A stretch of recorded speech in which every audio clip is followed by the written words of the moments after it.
আজকে মানুষ হয় কেন? সারা দেশে এত শিক্ষা প্রতিষ্ঠান, এত ওয়াজ, এত নসিহত, মানুষ এত আধুনিক হয়েছে, মানুষ এত বুঝমান হয়েছে, মানুষ এত ডেভেলপ হয়েছে, এরপরেও মানুষের আমল আখলাক চরিত্র ডেভেলপ হয় না। কারণ কি? কারণ হচ্ছে ওই মূল কারণ ওই জায়গা আমরা ঠিক হয়ে যেতাম, যেন কাটা দরকার যেন কাটবো, যেন সিঁড়ি দরকার এখানে সিঁড়ি দিব, যেখানে মলম দরকার মলম দিব, যেখানে অ্যান্টিবায়োটিক দরকার অ্যান্টিবায়োটিক দিব, আমি ঠিক হয়ে যাব। কিন্তু যেখানে যা দরকার এটা তো দিতে পারে না অভিভাবকের কারণে। অভিভাবকরা এত একেবারে বুঝি আমার ছাত্রলীগের মাদ্রাসায় আমার মায়ের গান করাইতে দিয়েছে,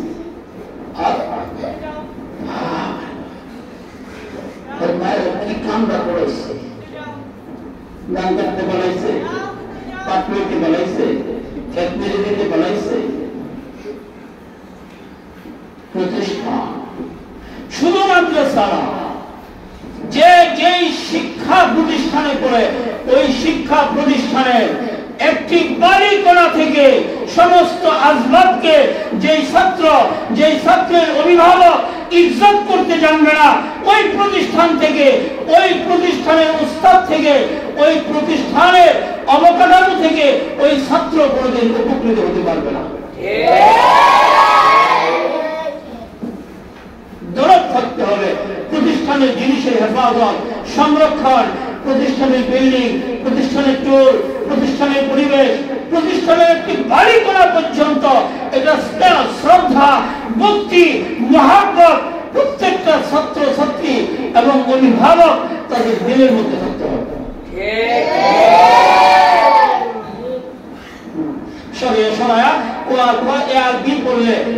মানুষ হয় না, এটা লেখাপড়া করে না। আসল লেখাপড়ার জায়গা হচ্ছে আত্মা। কোথায়? আসল জায়গা কোন জায়গা? আত্মা। আসল জায়গা আত্মা। যে বিদ্যা মানুষের মনের পরিবর্তন হয় না, ওটা বিদ্যা না। আগেও এর মনের মধ্যে যে ধরনের জ্ঞান ছিল, এখন মনে করো এমএ পাস করে যাচ্ছে, লয়ার হয়ে গেছে, বিসিএস কেনার করছে, মুফতি সাহেব হয়ে গেছে, এর মনের মধ্যে গিলটি রয়ে গেছে। তাহলে যে বিদ্যা তার নিজেকেই পরিবর্তন করতে পারলো না, ওই বিদ্যা দেশকে কিভাবে পরিবর্তন করবে? ওই বিদ্যা জাতিকে কিভাবে পরিবর্তন করবে? যে বিদ্যা তার নিজেরই উপকারে আসলো না, এটা অন্যের জন্য কি করে উপকারে আসবে? আজিজ উলামা হযরত আসাতিজা কথাগুলো কঠিন মনে হইলেও আমি যে কথাগুলো বলছি বাস্তবতা আছে। সারা দেশে আজকে মানুষের প্রতি দয়া নাই, মায়া নাই, রহম নাই, আমল নাই, আখলাক নাই, চরিত্র নাই, শ্রদ্ধা নাই, ভক্তি নাই, মানা নাই, মানি নাই। সব অভাব লাগে উড়ে গেলে চলে। একটা বয়স্ক মানুষ, একটা 20 বছরের যুবক মুরব্বী তুই করে বলতেছে,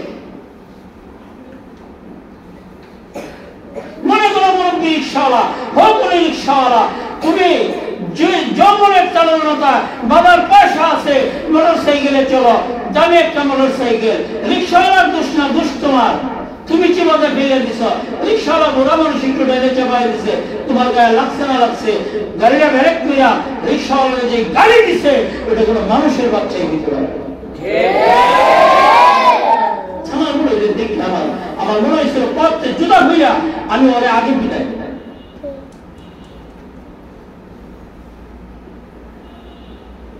ও যারা সমান বয়স হইব ওরে তুই করে বলতেছে।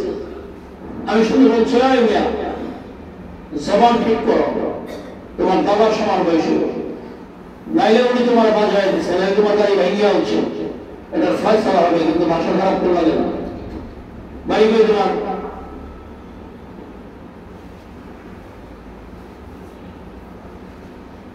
আপনি কথা করেন না, আমি গাড়ি কথা বলবো না, ভালো করে পেটাই।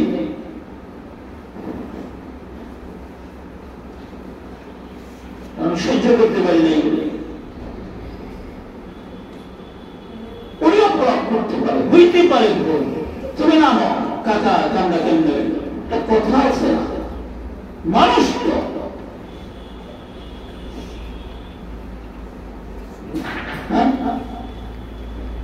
এগুলো কি হইতেছে? এজন্য বললাম যে আসলে কিচ্ছু নাই, দুনিয়া নষ্ট হয়ে যেতেছে, আমরা সব বাদ হয়ে যেতেছি। এই জন্য আমাদেরকে আসল রাস্তায় ফিরে আসা দরকার। দরকার আছে না নাই? হ্যাঁ দরকার আছে। পরিবর্তন হওয়ার নিয়ত আছে। নিজেকে একজন মানুষ বানাইতে চাই। কি বানাইতে চাই? মানুষ হইতে হইলে কি করতে হবে? কি করতে হবে?